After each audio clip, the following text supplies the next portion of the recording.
Well, we're live. We are? We're talking about your first pick. I know, my first pick. It's your pick. Are you ready? Well, I was told to pick romance, so Well, yeah. I think that this was a good one. yeah, I like it. Well, that's good that you like it. I would hope you liked it because you picked it. Well, sometimes you pick things that you don't No, particularly that's love. not true. Not true.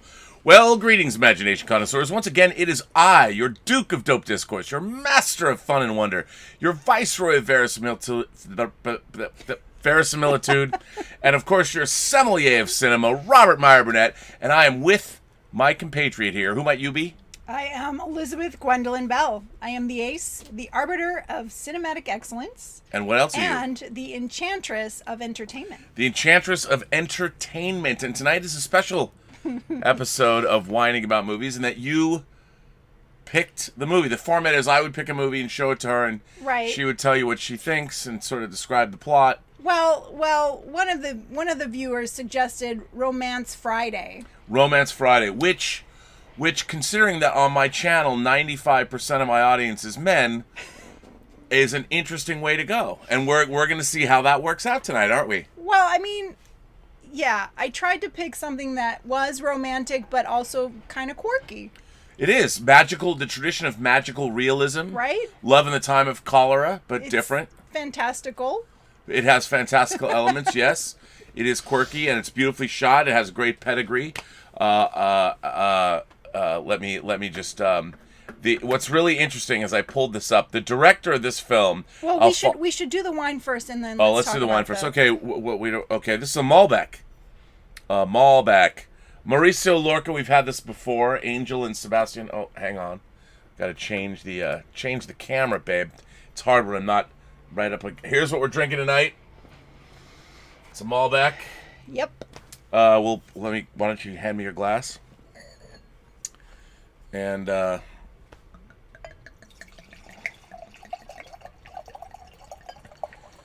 pour you a stiff one Thank you. because you might need it. No, I'm just kidding. No. So this movie is like water for chocolate. Like water for chocolate. Like water for chocolate. And I want to just get this straight. It was directed by Alfonso Arau, who before he was a director was also an actor. And what's really interesting, as an actor, he was in a lot of really interesting movies that we might. He was in El Topo, Jodorowsky's El Topo as an actor. He was in Gunsmoke. He was in Bonanza. Wow. Yeah, he Look was at in that Used list. It Cars. just goes on and on. The and movie, on. yeah, the movie Used Cars. He was in Romancing the Stone. He was in Three Amigos. He was in an episode of Miami Vice, which is amazing. He was in the film Walker. And then he also directed not just Like Water for Chocolate, but he directed A Walk in the Clouds. Okay. Yes, and he also directed the remake of The Magnificent Amberson. So I think that judging from this film, he is certainly a fan of actors, and he also loves casting. I thought this Shall film we was... toast so we can Yes. talk about it? So let's drink to Like Water for Chocolate, 1993's Yes. Like Water for Chocolate. So...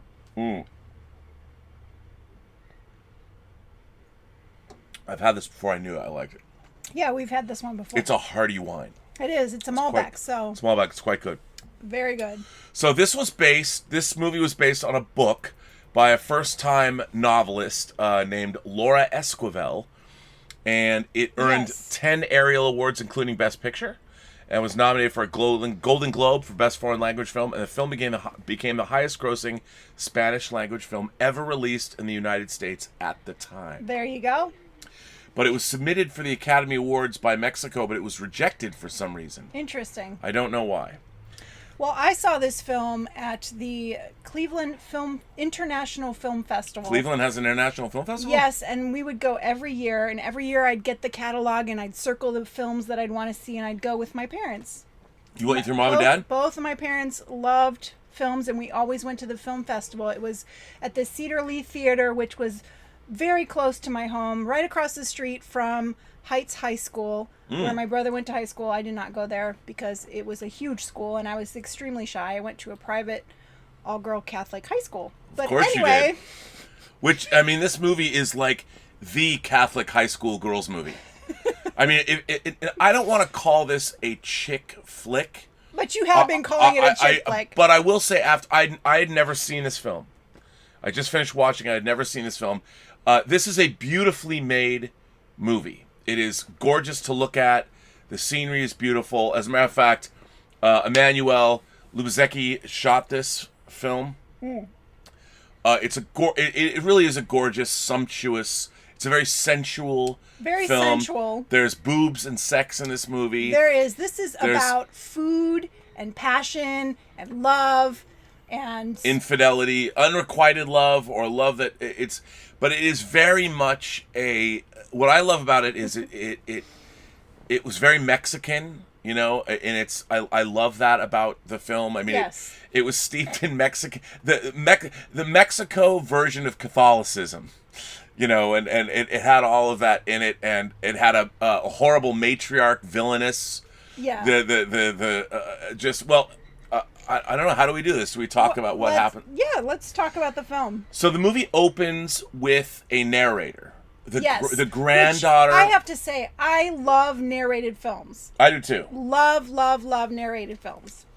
Not obtrusive though. No. The narration is not. No. It's just every once in a while an interjection here and there. Yeah, and the narrator goes back and tells the story of Tita, her great aunt.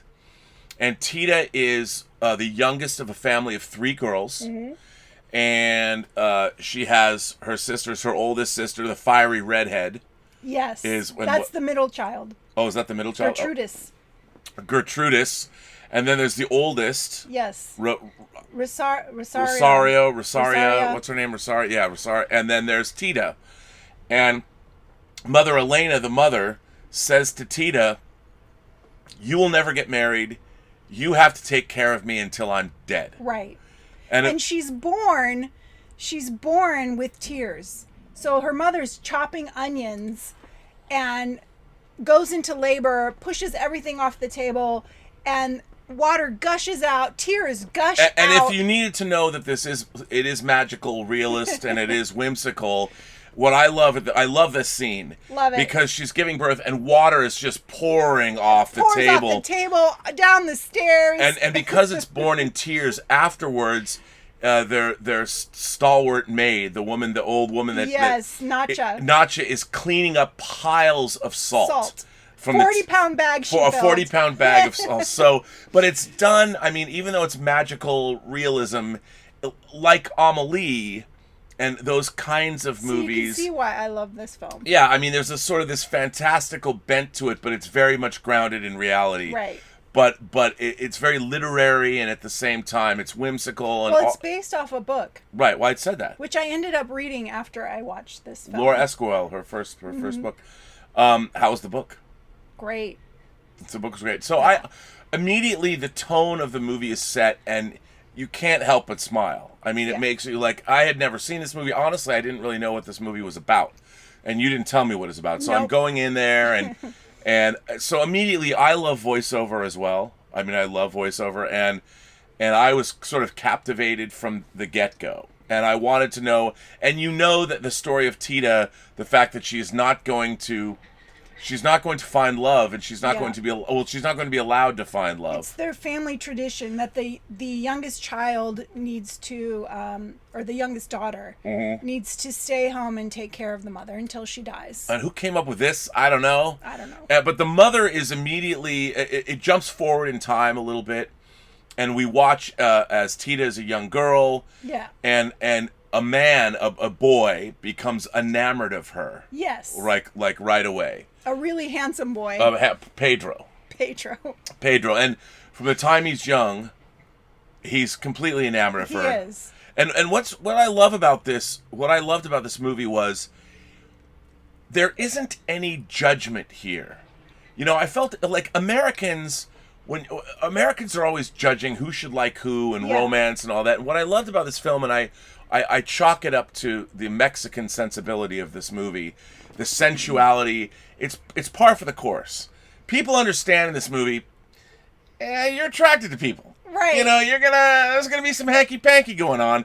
And it doesn't have it, even though traditional Catholicism sort of permeates all this, people understand, like, I think the Mexicans were a little bit more progressive than the Americans in this way. Well, yeah. They kind of understood. I mean, we come from a puritanical background. And the Mexican culture is a lot older than the United States. So, yeah. So it and that's where I immediately was sort of taken by, there's a different sensibility at work.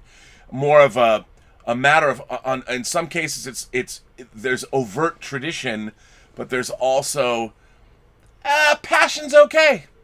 Yeah. If you feel that passion. They're passionate people. Yeah, I like that. Yeah. I think that... there's a lot of food and imagery around food in this film. Well, the sensuality of the preparation of food and what it means. What it means. And I love how she's able to imbue her emotions into her cooking. I feel like that's true about any kind of art. You, as an artist, imbue your emotions into your creation, and this just happens to be food. And actually, she imparts that emotion to the people who eat her food. Right, and which I love about this film. Again, the metaphorical imagery in this movie is spot on. I mean, it's a lot of fun, and we know that Pedro and Tita there's something that's going to happen. You don't really, it's talked about, you don't really see it as much, but they're boyfriend and girlfriend. They love each other. And I love the scene where Pedro just walks in and just flat out says, he's like, I'm in love with you. How do you feel about me? Yeah. Do you love me? Do you love me? And she's like, let me think about it. He's like, no, you don't need to think about it. You either know or you don't know. Yeah.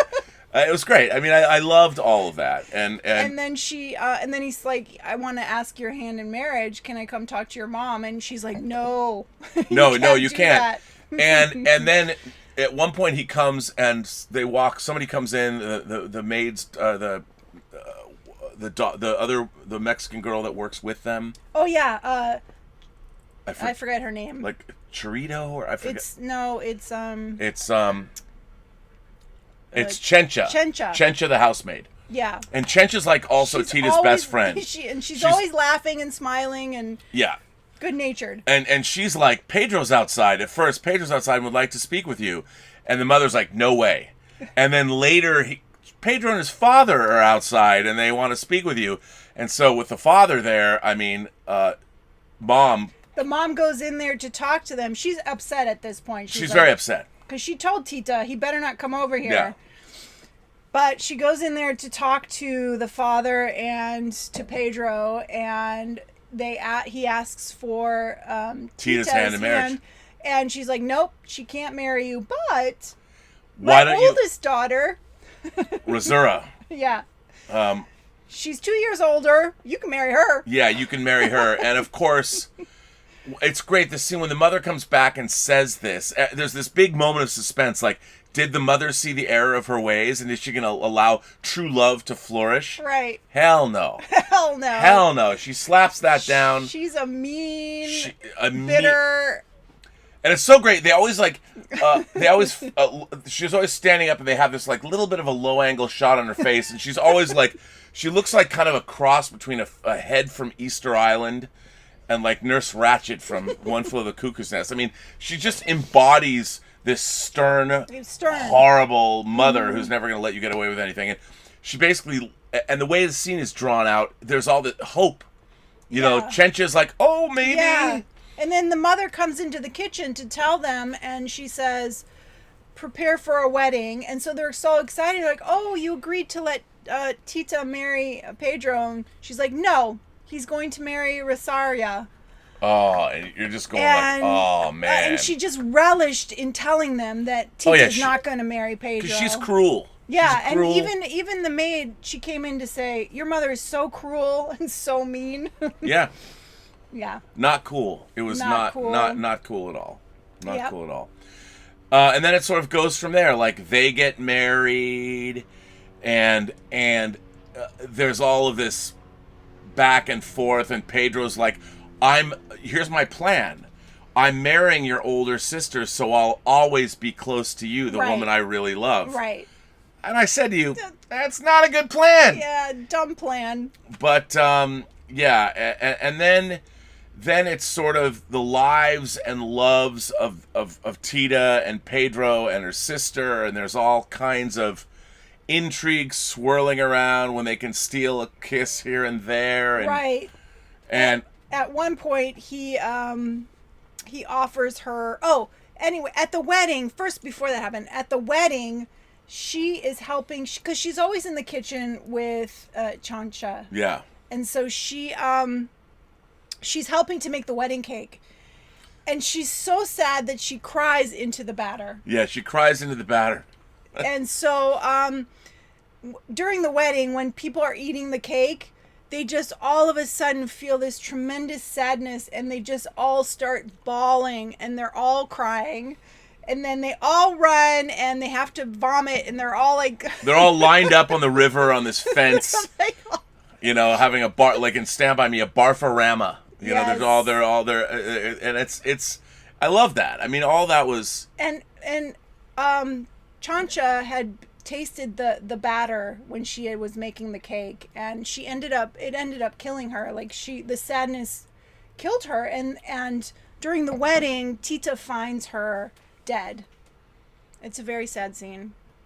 And her mother's trying to beat her because she's so mad. She's like, "You poisoned everybody." And then she says, Chancha is dead. Yeah, Chancha is dead. And she was kind of the old... And Tita and Chancha had this great relationship together. They did. There was she was like her grandmother. She was raised in the kitchen. She was like with her all the time. All the time. And she cared about her, and she was always trying to make her feel better. And that was her one tether. That was somebody like... Her sisters were cool, but... Yeah. And the sisters liked each other, but once once Rosura married Pedro, their relationship suddenly became adversarial. And then Gertrudis knew what was up. She did. But now that Tita's the one authority figure in her life is gone. Gone. She's gone. And so the now one person that truly loved her and cared about her. And her mother now are, I mean, basically Tita's in hell. So now Tita takes over the kitchen, and so she's cooking for the family. And one day Pedro brings her roses. And it says, this is your 1-year anniversary of cooking for the family, of being And so she makes this beautiful meal with quails with a rose petal sauce. And she serves it to everyone. And it's this beautiful scene of this just beautiful dish of these quail with rose petals. And they're all eating. And they just all feel this burning sexual passion. And the older sister just leaves. She can't even take it. And Pedro's like, this is, what did he say? This is the best meal. This is like of the gods. This meal is like of the gods. And Gertrudis goes out to the out. So hot and bothered, she just goes out to the outhouse. Where there's a shower. And she just rips all her clothes off. She takes a shower. Like, there's steam coming off of her. She's, like, so hot. Yeah, and she's completely nude. And the outhouse starts burning. Yeah, it catches fire from her passion. And then she doesn't even put her clothes on. She just runs out of the outhouse, starts running up the road, and these revolutionaries. Yes, he smells the scent of roses. Right. From far away and comes riding up on his horse. And Gertrudis just sees him and gets on his horse. He grabs her, and she just jumps on his horse. Nothing on. Totally naked. And they ride off together. I love that scene. It was great. It was great. You got boobs, redheads. Come on, what's not to love? Yeah. It was naked girls, cool, but it was awesome. And again, and he's like, of course there should be a beautiful naked woman running up the wall. I'm just gonna grab her. I'm a revolutionary, and this is what happens. You know, and it was talk about magical realism. Cheers to that. Cheers to Gertrudis and her revolutionary man that she finds. And magical rose sauce. But over the course of all this, Pedro and Tita have this unrequited love, and they do. And then Rosura gets pregnant. Right.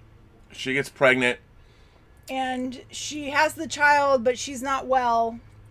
Oh, and there's a doctor that comes to help, and a doctor.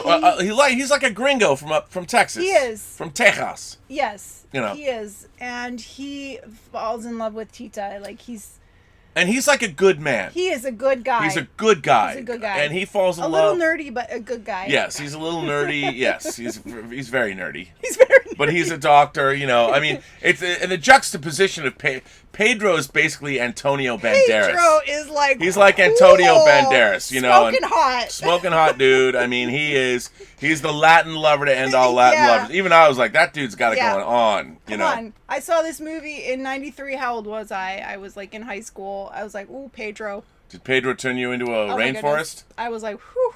All right. I was like Gertrudis. Yeah, okay, there you go.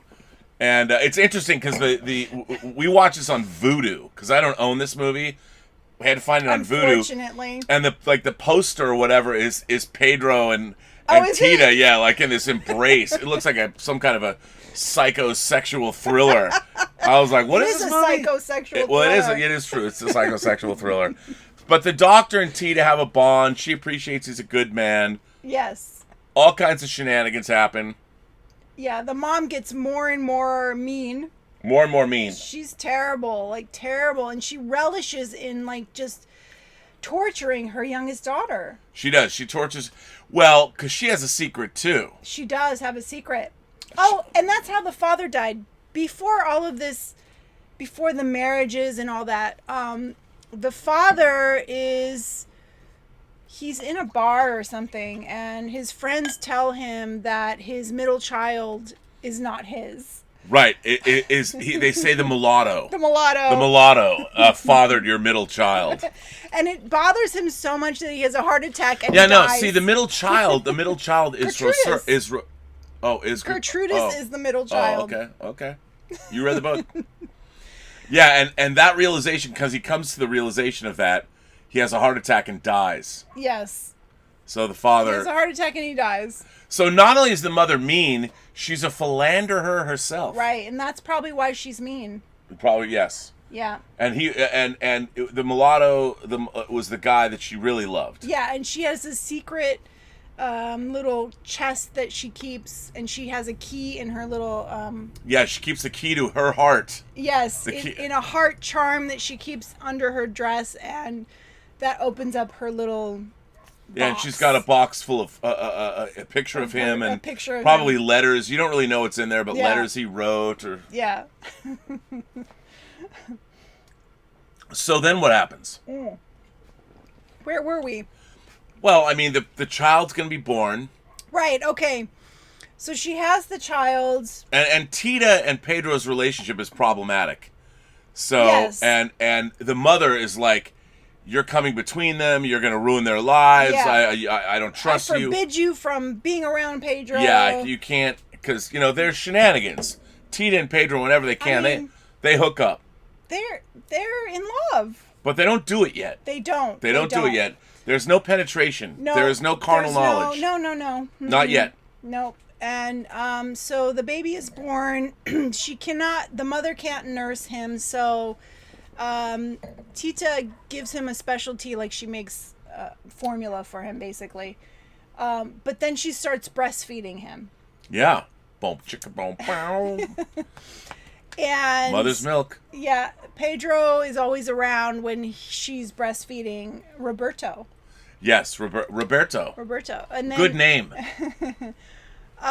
Finally, the mother notices that Pedro's hanging around Tita too much, so she sends them away to a cousin in America. Yeah, they go to America. So the little family goes to America, and then later on you learn that baby Roberto ends up dying because they try to feed him and he doesn't want anything because he's so used to Tita's breast milk. Yep.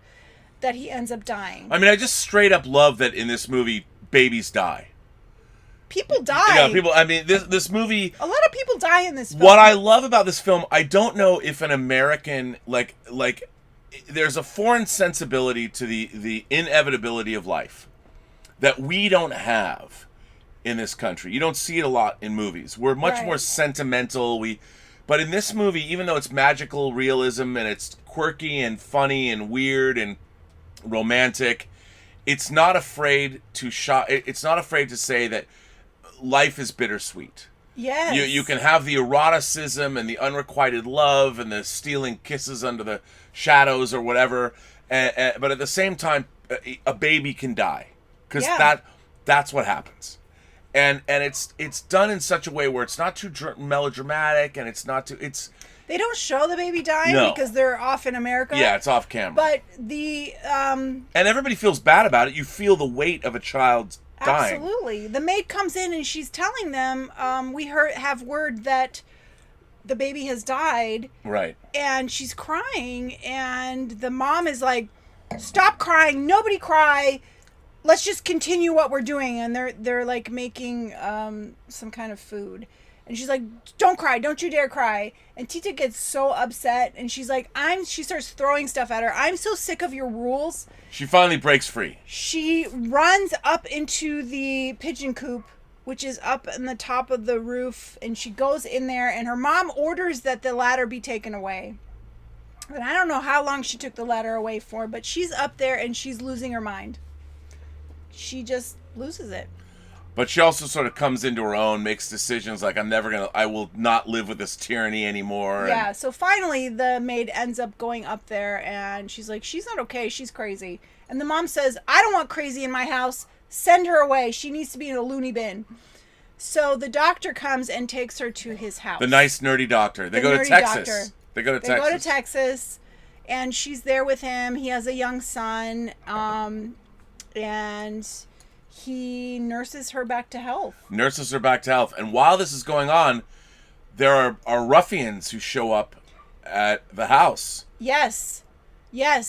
Some people come, bad men come, and the mother, baller move, comes out with a gun. She does. They're starting to rape the maid. What was her name again? Well, it's not Chencha. I thought it was Chencha. Yeah, Chencha. Yeah. They start raping Chencha, and she comes out. The mom, Elena, comes out with the gun. She shoots it into the air, and you think, oh, they're just going to leave. But no. Two guys come behind her, grab the gun, and they grab her, and they throw her into the river. Push her over the cliff into the river. And that's pretty much the end of her. Yeah, so she ends up dying. In the meantime, Tita is recovering and ends up going back home. Yeah, she goes back home. In the meantime, though, John, the doctor, asks her to marry him. John asks, I'm in love with you, I want to marry you, and she accepts. She does. And so they're going to talk about getting married, but Pedro is always there. And of course, with the death of their child, Pedro and Rosura, they come back. Yeah, so everyone ends up back at the house for the funeral. Except for Gertrudis, which in the meantime, Gertrudis, her mother believed that she ran away from home and ended up being in a whorehouse. Yeah, So she burns her birth certificate, all photos of her. She just erases her from the family. Erases her from existence. But anyway, during the funeral, Gertrudis still doesn't show up, but they're all there. And then what happens? Well, I mean, the old there's all the back and forth. I mean, Pedro is still in love with and Rosura, she's getting fat and unattractive, and she says she has bad breath, and she's bad breath and flatulence. She's got horrible flatulence because her digestive system is wrecked. And Pedro is like, now my wife, I'm stuck with this woman, and I why can't I be with you? And it gets kind of wacky, It gets a little wacky. It gets a little wacky, and there's all kind of these machinations, and John comes and John goes, and... Well, finally, Tita and Pedro They do it. They do it. Pedro takes her virginity finally. They do it, and she thinks she's pregnant. Mm. And her mother is haunting her. She's a ghost now. Yeah, her mother's now a ghost. And she's like, I'm going to curse you, and I'm going to curse your child. How dare you do this with Pedro? You're bringing shame to our family name. And so Tita's freaked out. And Tita doesn't know. Should she tell Pedro she's pregnant? Should she tell John she can't marry John if she's pregnant? She's like, I can't marry John now that I'm pregnant. And so she's like struggling with this idea. And so finally she decides to tell her mother's ghost to fuck off, basically. Yeah, you're done. I hate you. I've always hated you. Leave me alone. You can't haunt me anymore. And so she disappears, and her psychological pregnancy is actually gone. So it wasn't a real pregnancy. Yeah, it wasn't a real pregnancy. But in revenge, the ghost attacks Pedro, and he falls into the fire that they were outside. No, you forgot. Oh, Gertrudis Gertrudis comes back with the man whose horse she jumped on. And she's a badass. She's a general in the fighting the revolution. In the with the man, like she's with the guy that she jumped on the horse. Yes. And they're fighting they're in the Mexican Revolution. They're fighting. They're married. And she became a general. And she's all sorted out. She's like telling all these guys like, do this, do that. She's a total badass, and her husband was singing with Pedro love songs. They were singing. And Pedro was singing to him with the general, and then he falls into the fire. And so he's on fire, his back. Of course, they didn't ruin his beautiful face. No, they didn't ruin his face. And then, of course, Tita is using... She's also channeling the old woman that loved her through all this. And she's channeling her Nacha and the what Nacha... all of her folk remedies. Yes. And she's like, put this bark on his body and all this. And then the doctor who's been gone comes back. Yep. And she's done a good job taking care of Pedro and healing him. And in the meantime, Rosaria has another baby, a little girl. And she is, again, unable to care for the child. So Tita's been taking care of this baby girl. And it's a terrible birth, and she's never going to have another child. No, never have another child. So this one daughter is it. And Rosaria is saying the same thing that the mother said. She will never marry. She will never... It's our family tradition. She has to take care of me. And Tita's like, fuck that noise. No way. Unless her and her sister are at odds. She's so mad that her sister said that she prepares a meal and her anger is imbued in that meal, and she feeds it to her sister, and that's when her sister starts having digestive problems and starts having flatulence and all that. Right. Yeah. Yeah, which I liked. And then there's all kinds of family business and this, that, and the other thing, and we find out that Tita's not really pregnant, so... Right. So she's not going to marry Pedro.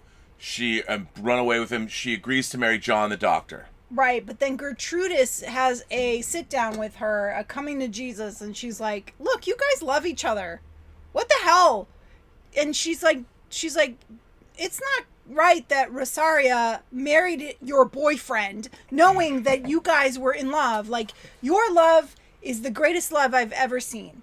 And she's like, you need to tell Rosario to fuck off. Because she's a revolutionary. She can say this. She just like lays it all out.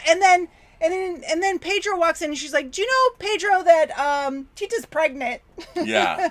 She just like straight up, she's a cool character. I love her. But then she leaves, she bails with her revolutionary. Yeah. She's like the general. She leaves with her men. And what happens is that she doesn't marry Pedro. They're going to run away. She accepts John's. John says, look. Oh, and she tells John, we slept together. Right. And John says, I don't care. I just want to be with you. Right. And marry me. It's fine. But she doesn't marry him. I don't think she marries him. I think she does. I don't think she does. She doesn't. I don't know. Then it jumps 22 years in the future. It does jump 22 years in the future. No, I think they did get married. I don't think so. Because he even says, like, then he figures it out. He's very smart. He's like, oh, if you don't want to marry me, that's okay. I understand. I will tell Pedro that he should do the right thing. And do right by you. Yeah, but he doesn't, because he stays with her, and Rosario dies. Rosario dies. But no, John and Tita get married. No, they don't. Yeah, they do. No. You read the book, so tell me. I don't remember. Yeah, I think they. But I don't know. They absolutely get married. I don't think they get married. 22 years go by. Yes, 22 years go by. Because Pedro and Rosura raise their daughter. I mean, the Rosura dies. She dies. But they're together. They're living together. He walks out. Remember, they're in the same room together, and Pedro's lighting the scents because the whole flatulence is filling the room. Right, but that's before Rosario. That's because John and look, I Anyway, think John and Tita got married. 22 years go by, and it is now Esperanza, which was the daughter. Their daughter. Pedro and Rosaria's daughter gets married, and you marries see John's son. Marries John's son. Oh, I didn't get that part. Oh yeah, yes, no, she marries John's son. He wanted to marry her when she was born. Yeah, it's John's son. So That's John. right. That's why I think Right. Tita and John.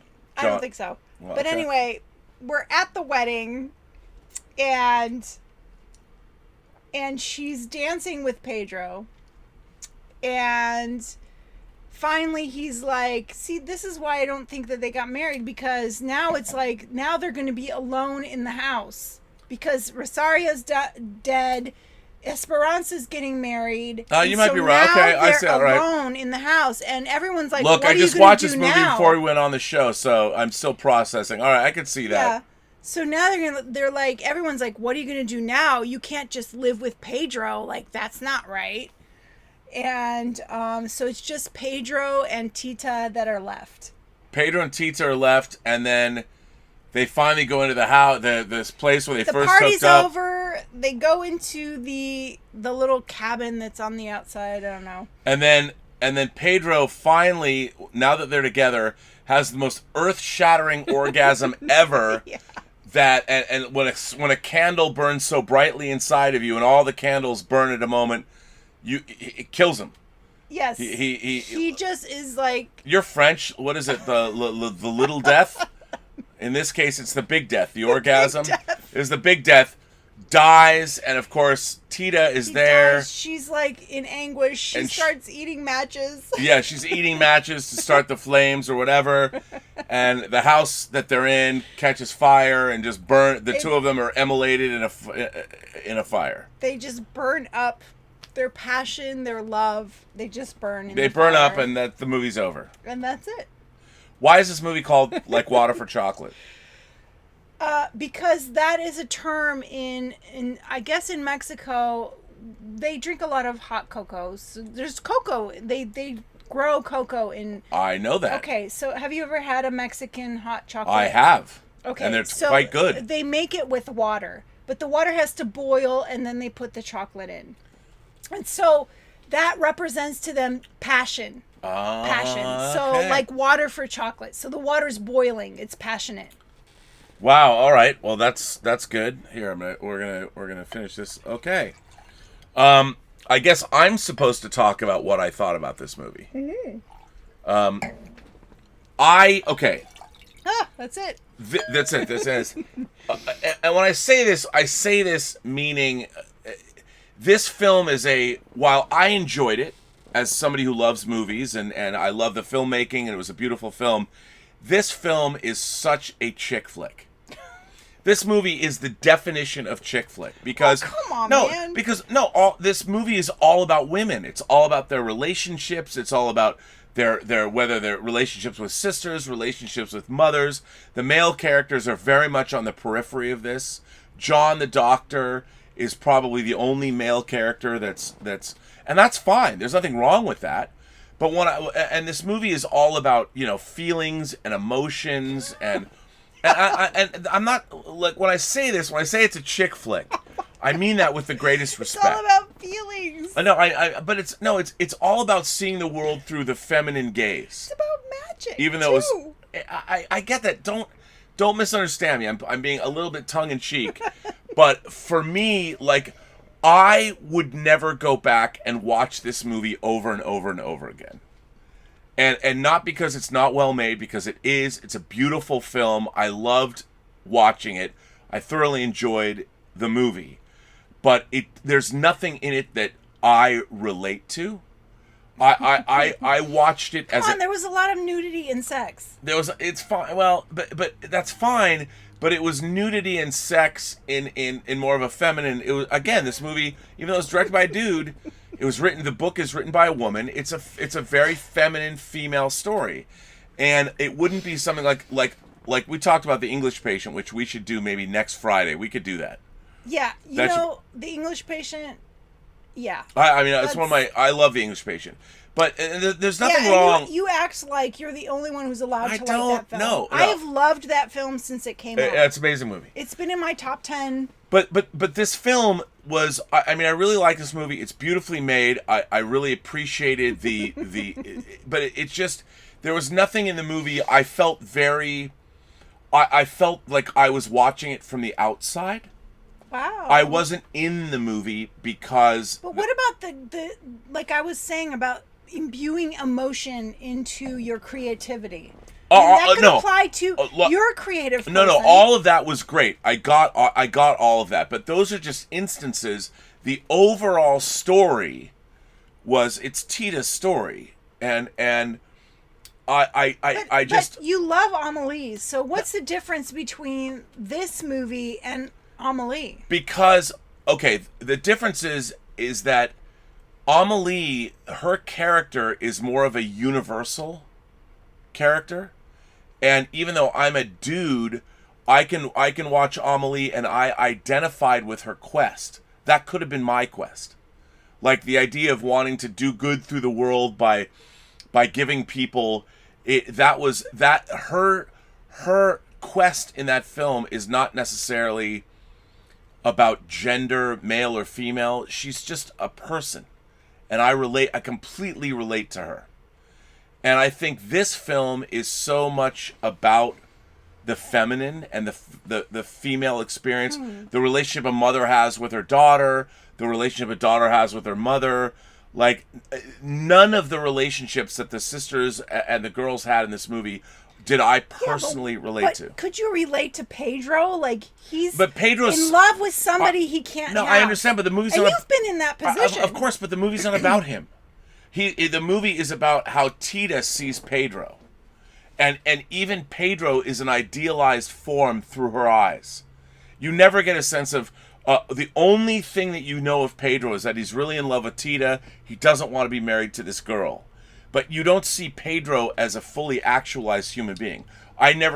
What is he like in his daily life? I don't know. I only ever see him through his interactions with Tita. Okay. Or when he discovers Rosario, who's dead.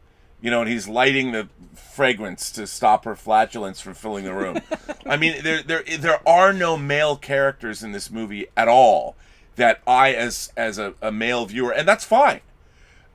Because I find that I learned something about the female psyche from this movie. Oh, what was that? Well, I'm not saying any one thing, but I'm just saying that overall it's very interesting. I would say that the relationships that women have, and look, it was directed by a guy, but the book was written by a woman, and I liked it for that reason. I feel like I was getting a point of view I don't normally get, but in not relating to it, it's not like I'm going to be like, I want to go experience the adventures of Tita again and how she's imbuing her tears in the batter. You know, that's not and when I say it's a chick, look, there are chick flicks that I like that I relate to.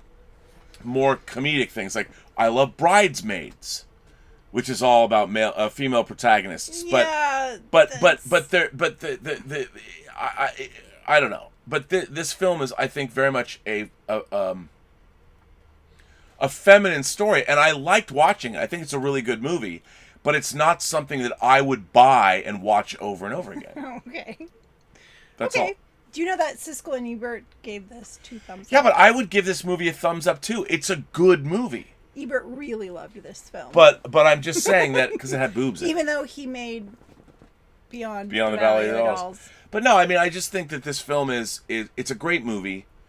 It's just it didn't speak to me. It didn't speak to me. I liked watching it, but I didn't internalize it the way I internalize other kinds of stories. Okay, I thought you would really internalize this one. Yeah, but I mean, I can. But It's okay. Yeah, it's okay. You can not. I liked it. I like this movie. It's a beautiful film. But again, there's a reason why I don't already own it. Okay. But this was your first time watching it. Yeah, and I won't own this movie. Well, you will because I want it. Okay, well, all right. Okay. Look, I mean, don't get me wrong. I mean, it's not a bad thing. By the way, we got people writing into us. Hang on, I got to put on my glasses so I can read what people are saying. Okay. I hope people aren't going to rake me over the coals now because of this.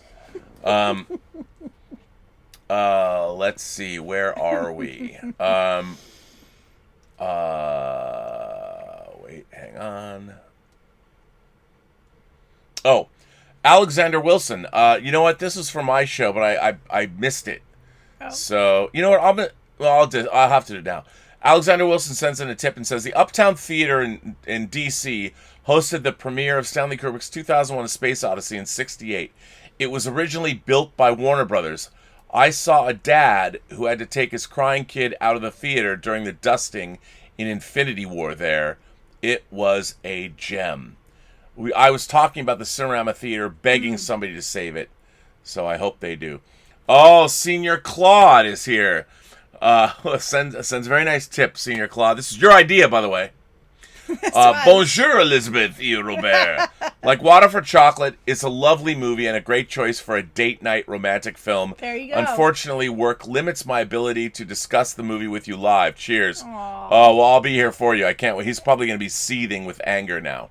Aww. Mukbang sends in a super chat and says, R&B is going to love this movie. I haven't seen it in years, but will revisit it based on recommendations. P.S. YouTube should provide kickbacks for your recommendations when we pay for them. Yes. They should. Mukbang also says, don't let the humor of the film elude you. There was great humor in the movie, especially at the banquet when people got sick. Loved it.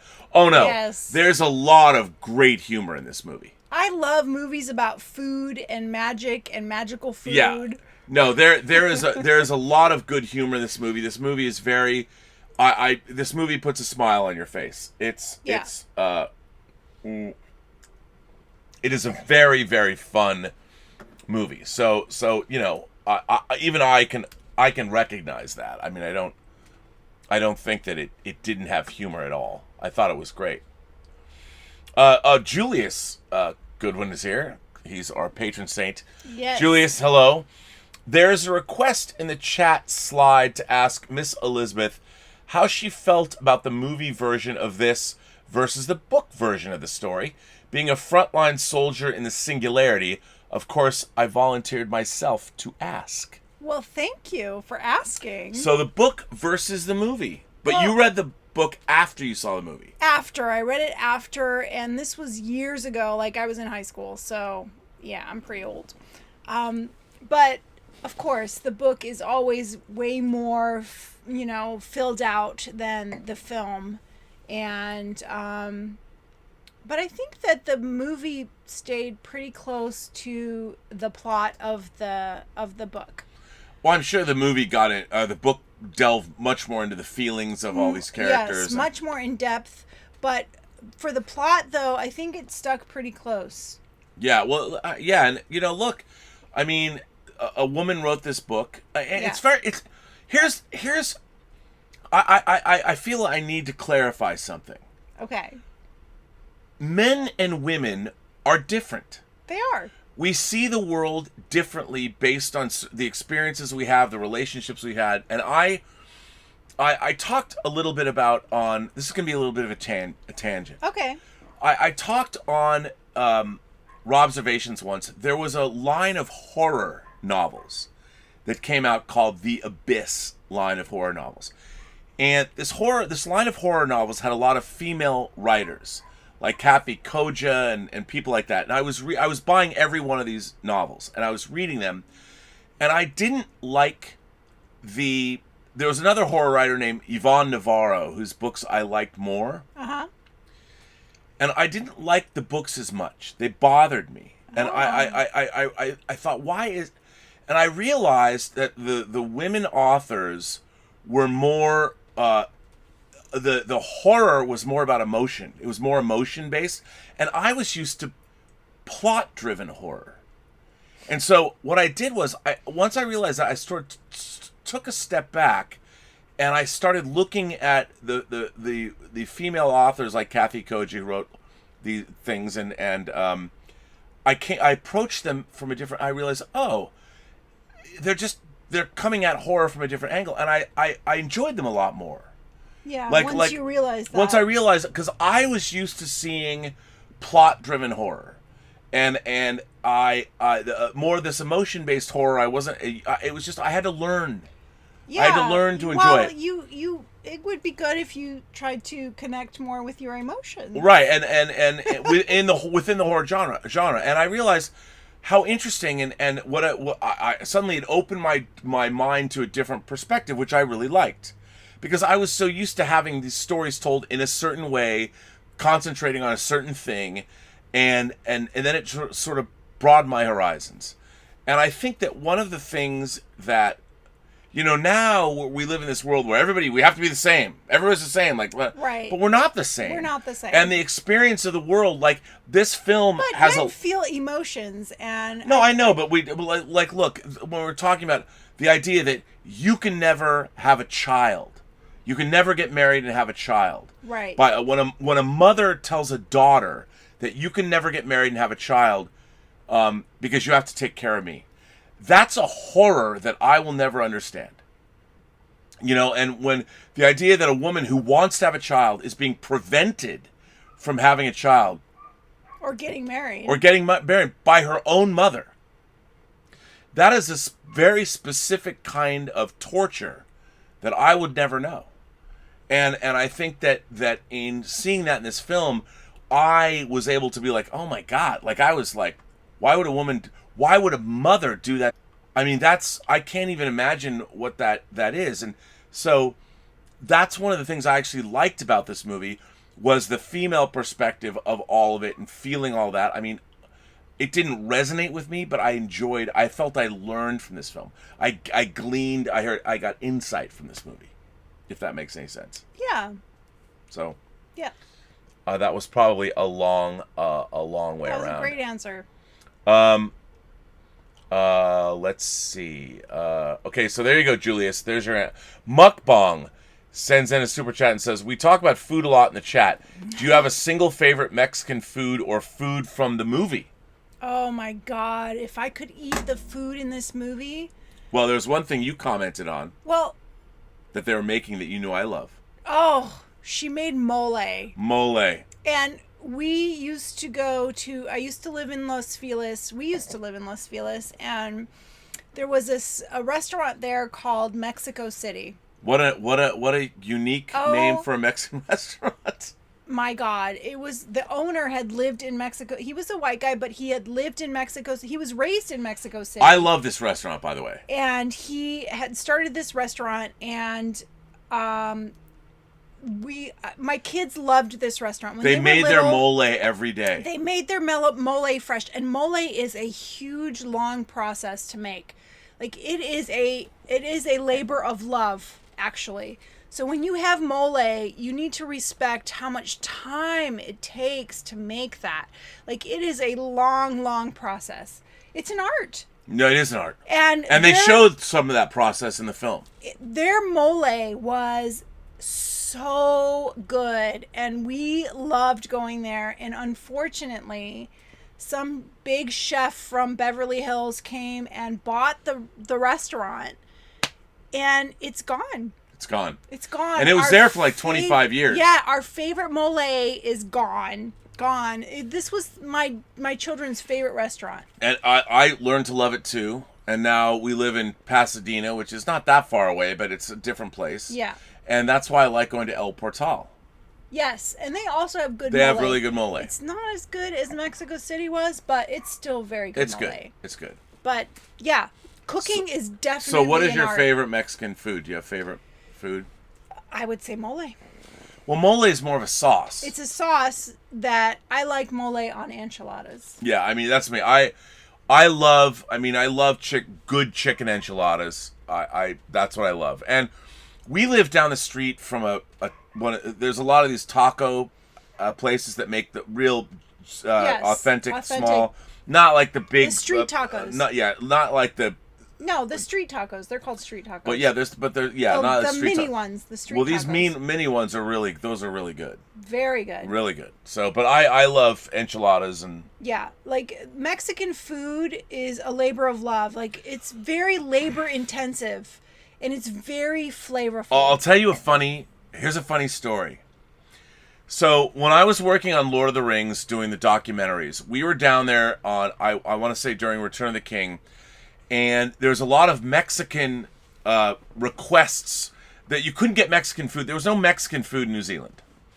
And a lot of Americans had gone down to work on the effects team and who were at Weta Digital and the Weta Workshop.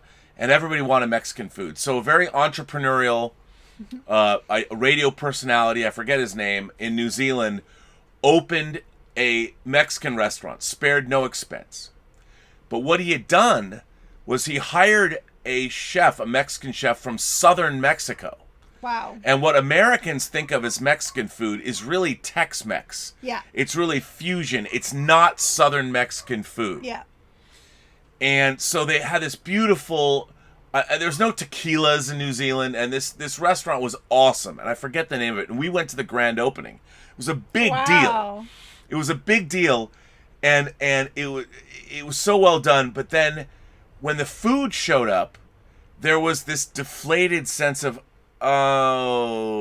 this wasn't the Tex-Mex. It wasn't the Tex-Mex that people want.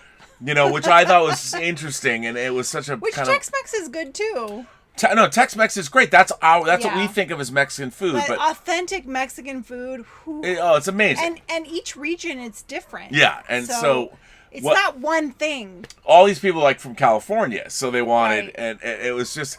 And I remember the guy who put this on, who was like a radio personality, he could feel the disappointment. He understood, and he didn't know. He's like, everybody's talking about, I wish I could get some Mexican food. And so what he does is he's from New Zealand, so he does all this research about Mexican food. Anyway. Oh, Sophie's in the chat. She says, she misses Mexico City so much. I miss Mexico City Mexico City, the restaurant, was her favorite. And as a kid, I would ask her for her birthday where she wanted to go, and she would always say Mexico City. Yeah. A spectator sends in a tip and says, I found out about this movie because I fell in love with the actress who played Inez from Bottle Rocket, and I had to look at her filmography. She's so beautiful. Uh-huh. Yeah. I mean, she really is. Yeah. She is beautiful. But she's beautiful in a not overwhelming way. Right. Yes, you're absolutely right. By the way, Bottle Rocket, you always talk about Wes Anderson. Wes Anderson. Yes. Yeah. She is. Mukbang says, Ace is making some valid points, sir. You are too, but this is not a chick flick. How reductive. Right? I don't think it's a chick flick. Look, I think it's about creativity. I think it's about passion. Of course it is. Of course it is. I'm just saying. More passion. Yes. All right. I'm just telling you how I'm always straight up. Rob Korzak? I hope I didn't get that wrong. Any thoughts on HBO Max? I have it. Well, Rob, I haven't signed up for it yet.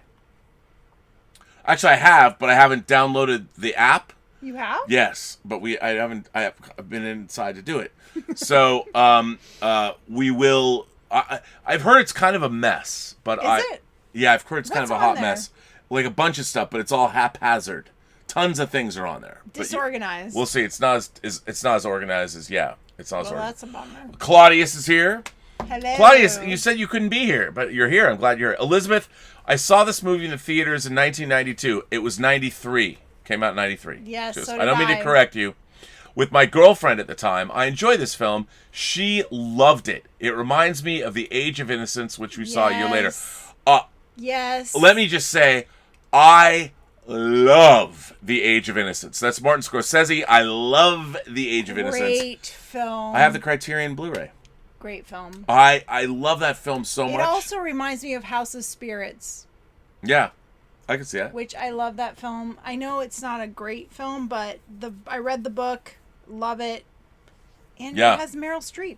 Yeah, there you go. Alexander Wilson sends in a tip and says, R&B, you were in love with somebody you couldn't be with. Man, Elizabeth is telling all of your secrets. But R&B, please tell, who is the lady of your desire? Oh, wow. Alexander! Come on, man. Dude! You can't ask that kind of question. Send me a DM on Twitter. I can tell you. No, you think that she thinks there's so many. No. Oh, no, there's just two. No. Two. Come on, man. Come on, man. Look, there's only you. Aw. Look, I'm so secure. I have no issues with it. Sometimes. Come on, man. What? Alexander. Robert Pariso sends in a tip and says, hi, Ace and EMR. EMR? The Enchantress. Oh, yes. Thank you. Really enjoying the show. 3 items to let you know. My copy of Brotherhood of the Wolf will arrive next week based on the episode. Oh, man. You are so going to be... Gonna love it. You're going to love it. Love it. Somewhere in Time for a Friday movie review. You know what? Somewhere in Time. Have you ever seen Somewhere? No. Oh, my God. She's never seen... What?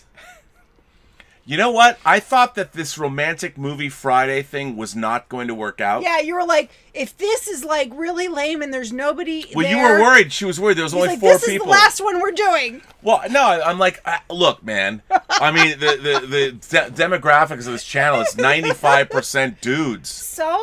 Well, dudes I know. Can be romantic. I'm a romantic. I think I'm romantic. You know. Sure. Come on, man. Sure. Thanks a lot. Why insult me? That was an insult. I said sure. Okay. Well, wait, hang on. Somewhere in Time for a Friday movie review. Another title for Ace, The Duchess of Discussion. I have not seen either one of those. No, he's calling you the Duchess of Discussion. He wants to make sure you're called the Duchess of Discussion. I love that. The Duchess of Discussion. I like that too. The Duchess of Discussion. Although the problem is it's not movie related. The Enchantress. That's true. The Duchess. The Enchantress of Entertainment. Although I like the Duchess of Discussion. The DOD. The DOD. The DOD. Department of Defense or Duchess of Discussion. There we it shall goes. see.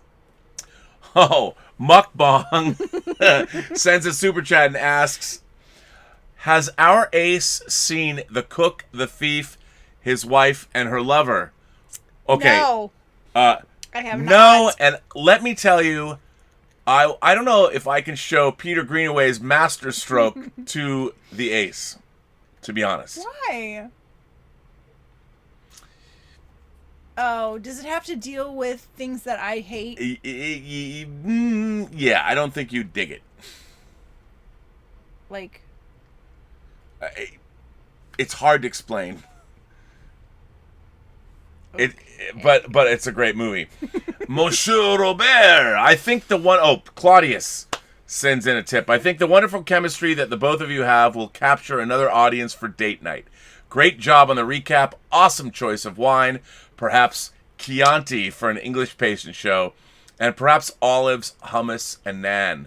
Okay, yeah. First of all, we're going to do the English patient next Friday. We're going to do the next English Friday. patient. We will announce the English because patient. He claims it as his own, but he has no idea. After I saw that movie in the theater, I was obsessed. And I've watched it so many times, probably way more times than he has.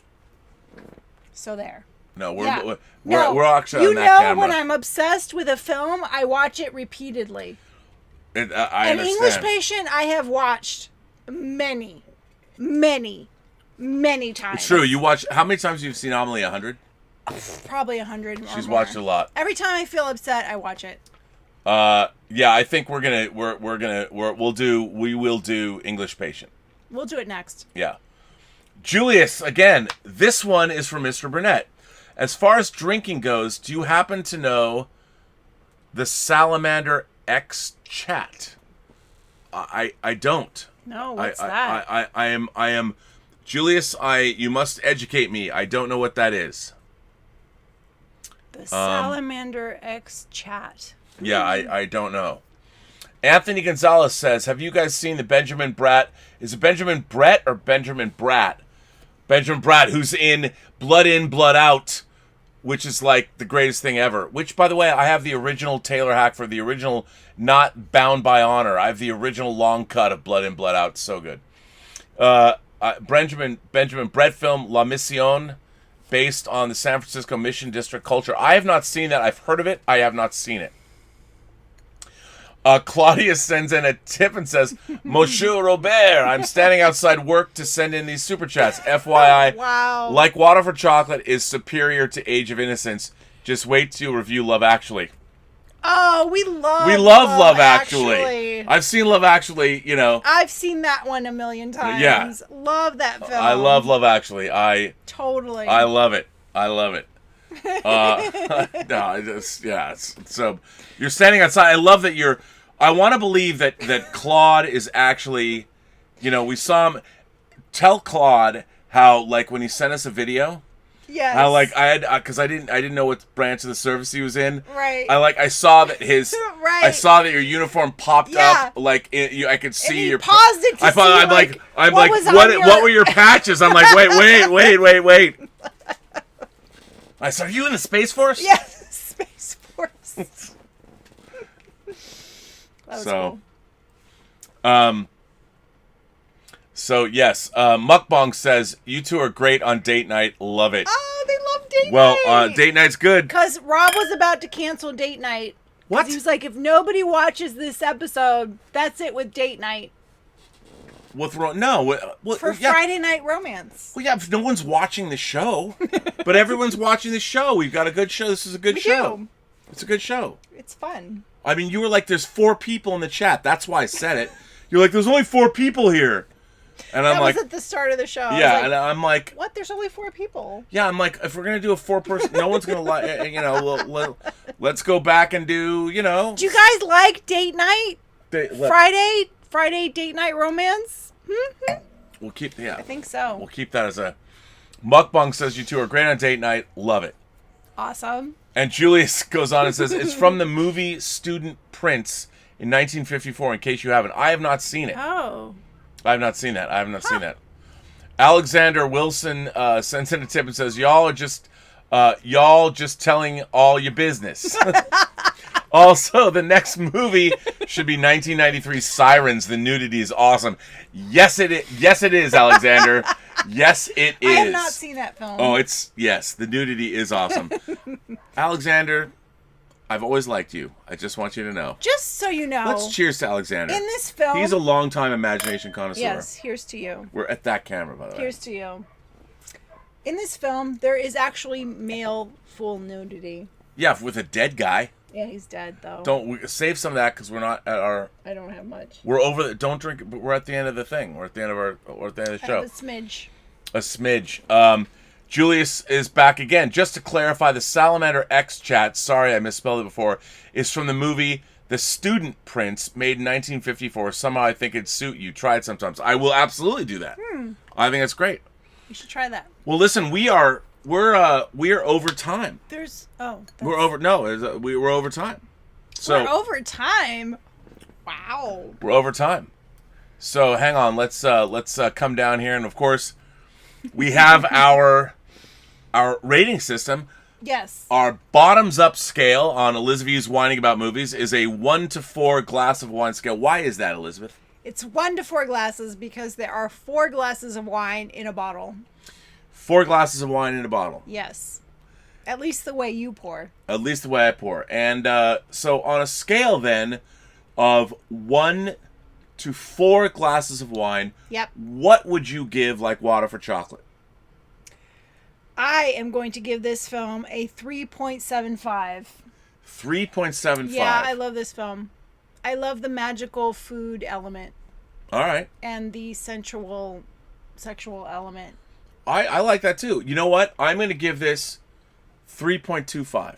Okay. 3.25. Not bad.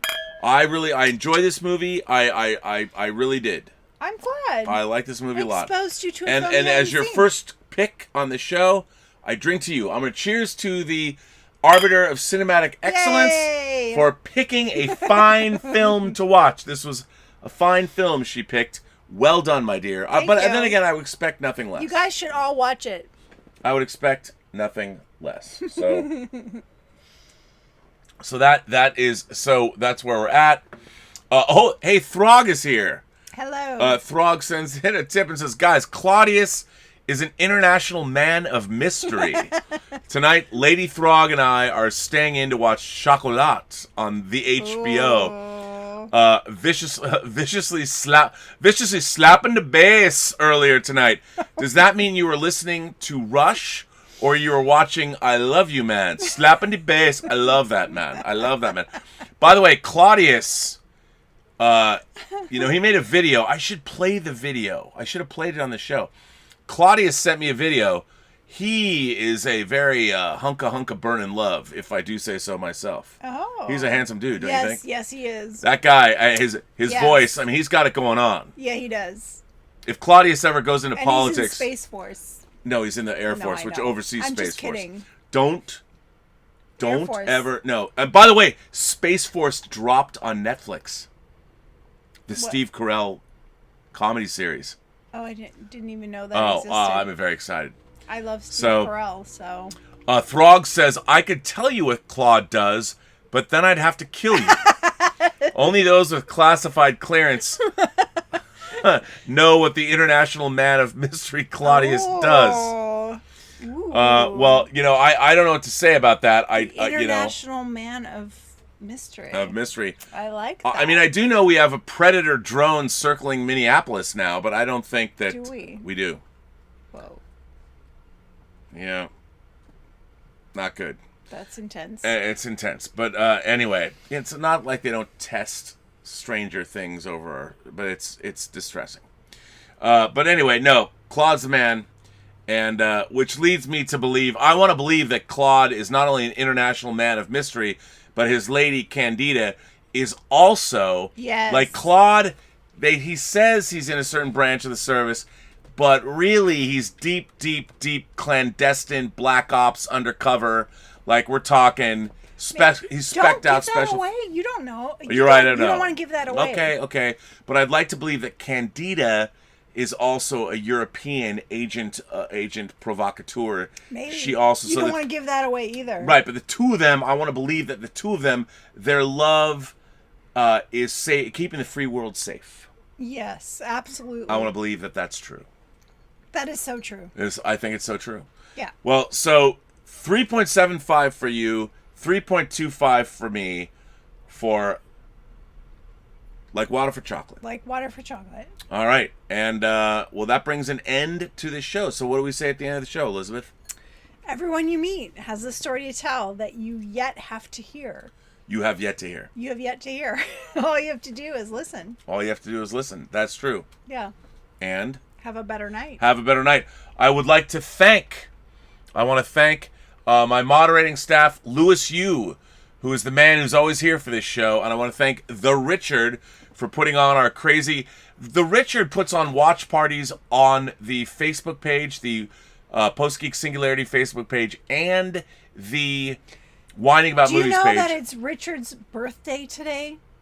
What? Today is his birthday, and he's not been feeling well. So happy birthday, Richard. Come on. I hope you feel better soon. First of all, we cheers to Richard on his birthday. How about this? Happy birthday to you. Happy birthday to you. Happy birthday, dear the Richard. Happy birthday to you. And many more. And feel better. Feel better, the Richard. Feel better. Don't turn out like Rosato in this movie. Her gastrointestinal problems led to her death. I hope. No, that won't happen. Throg says, remember how True Lies ended. Need I say more? You know why I don't remember how True Lies ended? Because it's never come out in HD. It's never been on Blu-ray. It's never been on 4K. I have not bought it in many years. So I Throg. Anyway. Go over to the Post-Geek Singularity Facebook page. Go to the WINEning About Movies Facebook page. Join up. Find the Richard. And who knows what he's going to be showing this weekend. The Richard. The Richard. The Richard. The Richard. It's not just Richard. It's the Richard. The Richard. The Richard. Yes, I know. Happy birthday. Happy birthday. He puts on amazing watch parties.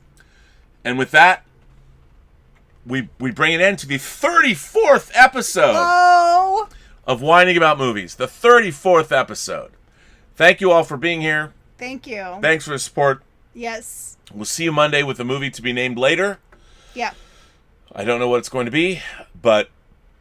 Yeah. Have a better night. Have a better night. Cheers. And thanks for being here. And thanks for all the generous support. And stay safe. And send us letters. Letters. We want letters. We love letters. Send us letters. L'chaim.